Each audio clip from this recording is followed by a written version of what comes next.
Greetings, fellow students of American history. Today we are continuing our in-depth exploration of the United States Constitution by looking at one of its most ingenious features, its flexibility. One of the major weaknesses of the Articles of Confederation was its inability to change. Recall that any amendments or additions to it needed the unanimous consent of the whole Congress, which guaranteed that no changes would ever be made. If changes could not be made, the government and laws would never adapt to changing circumstances. When the Constitution was written in 1787, the framers corrected this fatal flaw by including mechanisms that allow it to change and meet modern demands while still maintaining its integrity. There are three major ways that the Constitution is able to accomplish this: the amendment process, the process of judicial review, and a neat little feature known as the elastic clause. Amendments or additions to the Constitution are not easy to make, and they shouldn't be. However, unlike the Articles, they are not impossible. Amendments must first be proposed and approved by 2/3 of both the House of Representatives and the Senate. If that happens, then the amendment is sent to state ratifying conventions. 3/4 of the state must then ratify it. To date, there are 27 amendments to the Constitution.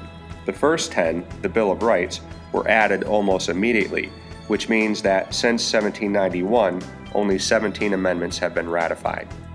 The process of judicial review means that the Supreme Court can determine whether or not laws are constitutional, and over time, their views and the views of society can change. A great example of this would be the issue of segregation. In 1896, the Supreme Court ruled in a very famous case, Plessy v. Ferguson, that segregation based on race did not violate the 14th Amendment of the Constitution. We don't need to get into the details of the case for now, but fast forward to the year 1954, and there was another very famous case, Brown v. Board of Education. In this case, the issue of segregation based on race was brought up again. This time, the court ruled that segregation did, in fact, violate the 14th Amendment. During that time, the 14th Amendment did not change. What did change was how the court and society viewed segregation. Lastly, we have what is known as the elastic clause. Article 1, Section 8 of the Constitution details what powers the federal Congress has.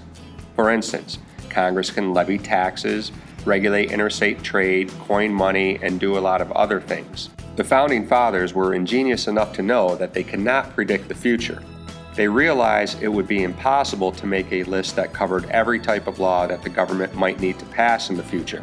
So at the end of Article 1, Section 8, they included the clause which states that Congress can, quote, make all laws which shall be necessary and proper. Congress decides if it's necessary, and the Supreme Court can decide if it's proper or constitutional. This allows Congress to make all sorts of laws that were inconceivable in 1787. Such as laws regulating the internet, airline travel, or child labor, just to name a few. Through these mechanisms, the Constitution is able to keep its overall character and integrity while at the same time being able to meet modern demands. Because of this, a document that was written in 1787 is still relevant today.